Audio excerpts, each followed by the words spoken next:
Hi friends, అందరూ ఎలా ఉన్నారు? మీ లైఫ్కి very important and interesting topic ఈ వీడియోలో దొరుకుతుంది. మీరు నెలకి 10,000 సంపాదించినా, ₹1,00,000 సంపాదించినా ఎక్కడ పెట్టుబడి పెట్టాలి, అసలు మన భారతదేశంలో అత్యుత్తమమైన పెట్టుబడుల కోసం మీరు తెలుసుకోవాలనుకుంటున్నారా?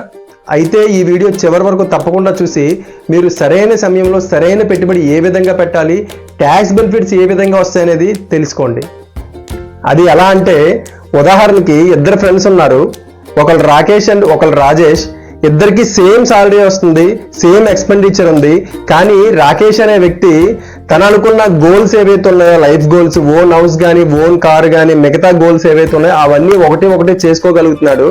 రాజేష్ అనే వ్యక్తి ఆ విధంగానే ఫైనాన్షియల్ గా ఉండిపోవడం జరిగింది. ఎందువల్లంటే వచ్చిన అమౌంట్స్ ఏవైతే ఉన్నాయో, వచ్చిన ఆదాయం ఏదైతే ఉందో దాన్ని కరెక్ట్ టైంలో కరెక్ట్ ఇన్వెస్ట్మెంట్స్ లో పెట్టడం వల్ల ఆ గోల్స్ అన్ని ఫుల్ఫిల్ చేసుకోవడం జరిగింది.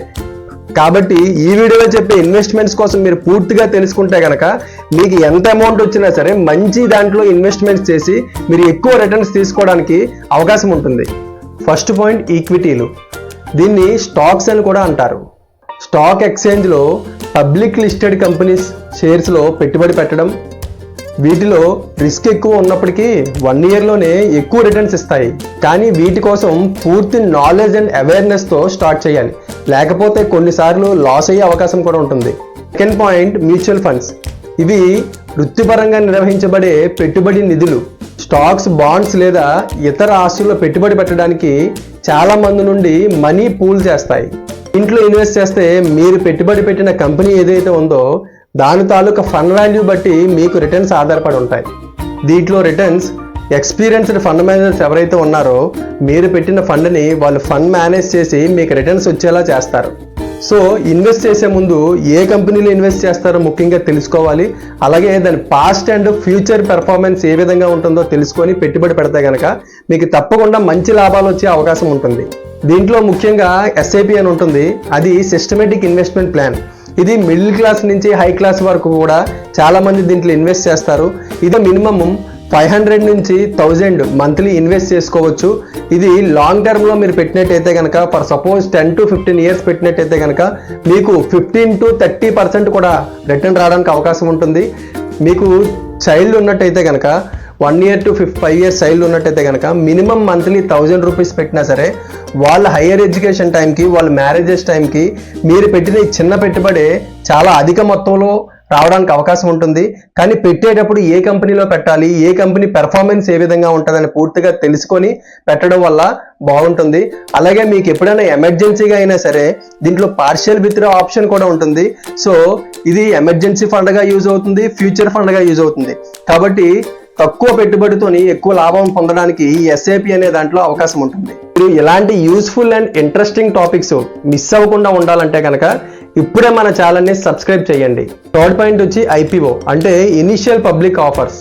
మీరు ఆశాజనకమైన కంపెనీస్ ఏవైతే ఉంటాయో, అంటే ఈ కంపెనీలో ఇన్వెస్ట్ చేస్తే మంచి రిటర్న్స్ వస్తాయని అనుకునే కంపెనీస్ ఏవైతే ఉంటాయో దాంట్లో మీరు ఇన్వెస్ట్ చేయొచ్చు.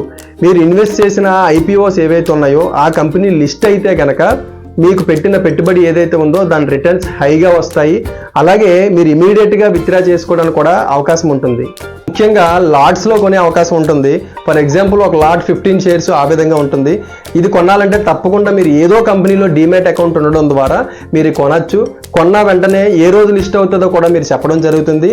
లిస్ట్ అయిన వెంటనే మీరు అనుకున్న ప్రైస్ వాల్యూ కానీ వస్తే కనుక, అంటే ఫండ్ వాల్యూ కానీ ఎక్కువ వస్తే కనుక మీరు ఇమీడియట్గా విత్డ్రా చేసుకునే ఆప్షన్ కూడా ఉంటుంది. కాబట్టి మ్యాక్సిమం చాలా మంది విత్ ఇన్ షార్ట్ టర్మ్లో ఎక్కువ ఆదాయం పొందడానికి ఈ IPO షేర్స్లో ఇన్వెస్ట్ చేస్తారు. కానీ ఇన్వెస్ట్ చేసే ముందు మాత్రం మీరు తప్పకుండా దానికోసం పూర్తిగా తెలుసుకున్న తర్వాత మాత్రమే పెట్టండి, లేదంటే కొన్నిసార్లు చాలా లాస్ అయ్యే అవకాశం కూడా ఉంటుంది. Fourth point, NPS national pension scheme. దీంట్లో ఇన్వెస్ట్ చేస్తే సెక్షన్ 80CCD ద్వారా ట్యాక్స్ బెనిఫిట్ మీకు అందుతుంది. ఇది ముఖ్యంగా రిటైర్మెంట్ పెన్షన్ స్కీమ్ కింద చాలా మంది ఇన్వెస్ట్ చేస్తారు.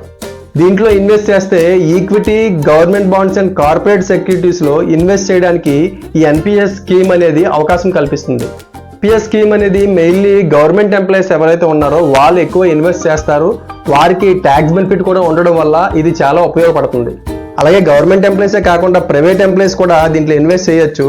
దీనివల్ల లాభం ఏంటంటే మీరు రిటైర్మెంట్ అయిన తర్వాత మీకు మంత్లీ పెన్షన్ అనేది స్టార్ట్ అవుతుంది. 5th point direct equity. దీంట్లో మ్యూచువల్ ఫండ్స్ కాకుండా ఇన్వెస్టర్స్ ఎవరైతే ఉన్నారో వారు కంపెనీ షేర్స్ని డైరెక్ట్గా కొనుక్కునే అవకాశం దీంట్లో కల్పిస్తారు. దీంట్లో ఇన్వెస్ట్ చేయాలంటే మీకు తప్పకుండా స్టాక్ మార్కెట్ మీద పూర్తి అవేర్నెస్ అండ్ నాలెడ్జ్ ఉంటే మాత్రం దీంట్లో పెట్టాలి. లేదంటే మీరు పెట్టుబడి పెట్టిన మొత్తం ఏదైతే ఉందో దాంట్లో చాలా వరకు లాస్ అవ్వడానికి అవకాశం ఉంటుంది. 6th point PPF, public provident fund. ఇది ఇన్కమ్ ట్యాక్స్ లా ఏదైతే ఉందో దాంట్లో సెక్షన్ 80C కింద మీకు ట్యాక్స్ బెనిఫిట్ ఇస్తుంది. దీంట్లో ఇన్వెస్ట్ చేస్తే 15 సంవత్సరాల లాకిన్ పీరియడ్ కంపల్సరీగా ఉండాలి. దీన్ని లాంగ్ టర్మ్ ఇన్వెస్ట్మెంట్స్ కింద మనం తీసుకోవాలి. ఈ పీపీఎఫ్ అనేది గవర్నమెంట్ సపోర్ట్తో permanent and attractive interest rate మీకు ఇస్తుంది. 7th point bonds. దీంట్లో 2 టైప్స్ ఉంటాయి. ఒకటి government bonds and corporate bonds. దీంట్లో ఇన్వెస్ట్ చేస్తే కనుక ఫిక్స్డ్ టైం పీరియడ్ అనేది ఉంటుంది. అలాగే రిటర్న్స్ కూడా పర్మనెంట్గా వస్తాయి. గవర్నమెంట్ బాండ్స్లో మన ఆర్బీఐ బాండ్స్ ఉంటాయి, మన రిజర్వ్ బ్యాంక్ ఆఫ్ ఇండియా ఇచ్చే బాండ్స్ కొన్ని ఉంటాయి. ఇవి కార్పొరేట్ బాండ్స్ కంటే కొంచెం సేఫెస్ట్ అని చెప్పి మనం అనుకోవచ్చు. ఈ బాండ్స్ ఎవరైతే ఇష్యూ చేస్తారో వాళ్ళ క్రెడిట్ రేటింగ్స్ మీద ప్రాఫిట్ అండ్ లాస్ ఆధారపడి ఉంటుంది. అలాగే దీంట్లో మంత్లీ ఇంట్రెస్ట్ తీసుకోవడానికి కూడా అవకాశం ఉంటుంది. అలాగే ఒకేసారి ఫుల్ మెచ్యూరిటీ తీసుకోవాలన్న అవకాశం ఉంటుంది. కానీ మన ఫిక్స్డ్ డిపాజిట్స్ ఏవైతే ఉంటాయో దానికంటే ఎక్కువ ఇంట్రెస్ట్ రేట్ దీంట్లో ఇస్తారు. కాకపోతే లాకిన్ టైం అనేది దీంట్లో ఉంటుంది. అది మనం గమనించుకొని తర్వాత మనం పెట్టుబడి పెట్టాలి. 8th point fixed deposits. వీటి కోసం అందరికీ తెలిసిందే, మీ దగ్గర 5,000 ఉన్నా, 10,000 ఉన్నా, 1 lakh ఉన్నా, మీ దగ్గర ఎంత అమౌంట్ ఉంటే కనుక అంత అమౌంట్ మీకు బ్యాంక్ అకౌంట్ ఉంటే చాలు. మీరు త్రూ ఆన్లైన్ బ్యాంకింగ్ ద్వారా కానీ లేదంటే మీ దగ్గరలో ఉన్న బ్యాంక్స్ ఏవైతే ఉన్నాయో దాని దగ్గరికి వెళ్ళి మీరు ఫిక్స్డ్ డిపాజిట్ అనేది పెట్టుకోవడం జరుగుతుంది. ముఖ్యంగా మన భారతదేశంలో ఇది ఎక్కువగా ప్రసిద్ధిగాంచింది. ఎందువల్లంటే ఈ ఫిక్స్డ్ డిపాజిట్స్ మీరు ఎప్పుడు పెట్టినా సరే మీకు ఎంత ఎమర్జెన్సీ టైంలో సరే విత్డ్రా చేసుకోవచ్చు. లేదు అనుకుంటే టైం పీరియడ్ ఏదైతే ఉంటుందో 1 year, 2 year, 3 year మీరు పెట్టుకున్న టైం పీరియడ్ బట్టి కూడా మీకు రేట్ ఆఫ్ ఇంట్రెస్ట్ ఆధారపడి ఉంటుంది. అంతవరకు ఉంటే కనుక మీరు పెట్టుకున్న టైం పీరియడ్కి మీరు మెచ్యూరిటీ తీసుకున్నట్టయితే కనుక ఫుల్ రేట్ ఆఫ్ ఇంట్రెస్ట్తో మీకు మెచ్యూరిటీ రావడానికి కూడా అవకాశం ఉంటుంది. దీంట్లో ఇన్వెస్ట్ చేస్తే కనుక ఏ రిస్క్ లేకుండా ఫిక్స్డ్గా మీరు వడ్డీ తీసుకోవడానికి అవకాశం ఉంటుంది. దీంట్లో ముఖ్యంగా హై ఏజ్ వాళ్ళు ఎవరైతే ఉంటారో senior citizen rate of interest కూడా సపరేట్గా ఉంటుంది. ఎక్కువగా సీనియర్ సిటిజన్స్ ఎక్కువగా ఇన్వెస్ట్ చేస్తారు. ఎందువల్లంటే వాళ్ళకి ఎమర్జెన్సీ ఫండ్ అవసరం కాబట్టి ఇన్వెస్ట్ చేస్తారు. తక్కువ ఏజ్ ఉన్న వాళ్ళు దీంట్లో మ్యాక్సిమం ఇన్వెస్ట్ చేయడానికి ఆలోచిస్తారు. వాళ్ళకి ఎప్పుడు అమౌంట్ అవసరం అవుతుందో అనే ఆలోచన ఉన్న వాళ్ళు మాత్రమే ఎక్కువగా ఇన్వెస్ట్ చేస్తారు. లేదు అనుకుంటే కనుక మిగతా చెప్పిన మ్యూచువల్ ఫండ్స్, మిగతా స్టాక్స్ ఏవైతే ఉన్నాయో దాంట్లో ఇన్వెస్ట్ చేస్తే కనుక దీనికంటే ఎక్కువ రేట్ ఆఫ్ ఇంట్రెస్ట్ దాంట్లో రావడానికి అవకాశం కూడా ఉంటుంది. దీంట్లో రికరింగ్ డిపాజిట్ అని కూడా ఉంటుంది, దాన్ని ఆర్డి అంటారు. ఇది కూడా మీరు బ్యాంక్ ద్వారా కానీ నెట్ బ్యాంకింగ్ ద్వారా కానీ మీరు పెట్టుకోవచ్చు.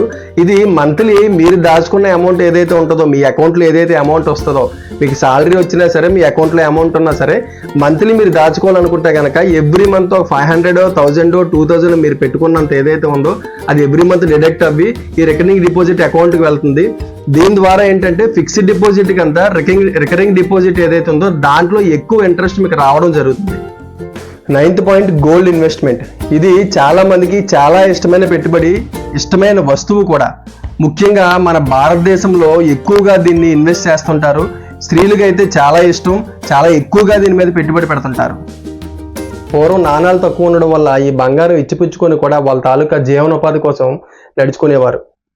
కానీ ఈ బంగారం కొనేటప్పుడు మీరు తప్పకుండా జాగ్రత్త తీసుకొని కొనాలి. ఎందువల్లంటే ఇప్పుడు 916 హాల్ మార్క్ అని చెప్పి చాలా మంది ఇస్తున్నారు. కొంతమంది 916 హాల్ మార్క్ లేని బంగారం కొనడం వల్ల తక్కువ రేటుకు వస్తుందని చెప్పి కొన్ని షాప్స్లో కొనడం జరుగుతుంది. కానీ అది కొనేటప్పుడు మంచిగా ఉన్నా సరే తర్వాత దాని తాలూకా క్వాలిటీ అనేది తగ్గి ఉండడం వల్ల లాస్ అవ్వడానికి కూడా అవకాశం ఉంటుంది. అలాగే ఈ బంగారం కొనేటప్పుడు కూడా కొన్నిసార్లు రోజు రోజుకి బంగారం పెరుగుతుంది, కొన్నిసార్లు నిమిషానికి కూడా తరగడం జరుగుతుంది.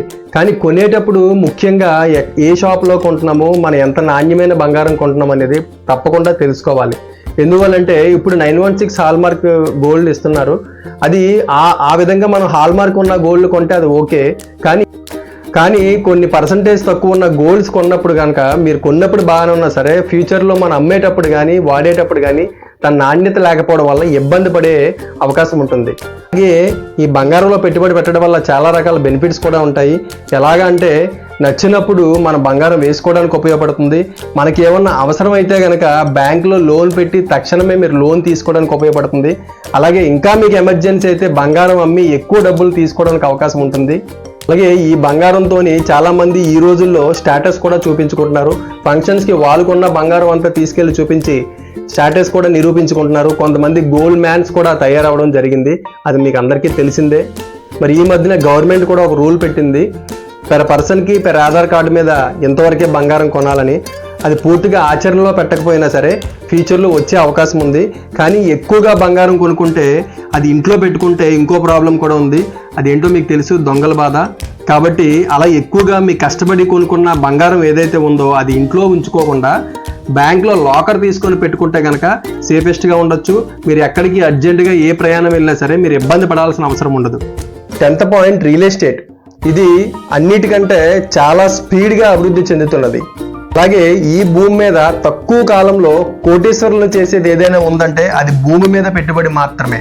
మంది అదృష్టవంతులకి ఇది వారసత్వం ద్వారా కూడా వస్తుంది. అది నిలబెట్టుకున్న వారు రాజులు అవుతున్నారు, అది పోగొట్టుకున్న వారు బికారులుగా మిగిలిపోతున్నారు. మీ దగ్గర అధిక మొత్తంలో అమౌంట్ ఉంటే కనుక దాన్ని దాచడం చాలా కష్టం. అదే దాన్ని భూమి రూపంలో పెట్టుబడి పెడితే కనుక జస్ట్ 5 to 10 పేపర్స్ డాక్యుమెంట్స్ రూపంలో మారిపోతుంది. మీరు ఈజీగా దాచడానికి అవకాశం ఉంటుంది. దీన్ని అందుకే safest and richest investment in world అని కూడా ప్రతి ఒక్కరూ అంటుంటారు. కానీ దీంట్లో పెట్టుబడి పెట్టే ముందు మోసపోకుండా ఉండాలి అంటే పూర్తి వివరాలు మీరు తెలుసుకోవాలి. దీనికోసం నేను ముందు ఒక వీడియోని చేయడం జరిగింది. ఆ వీడియోని తప్పకుండా చూడండి.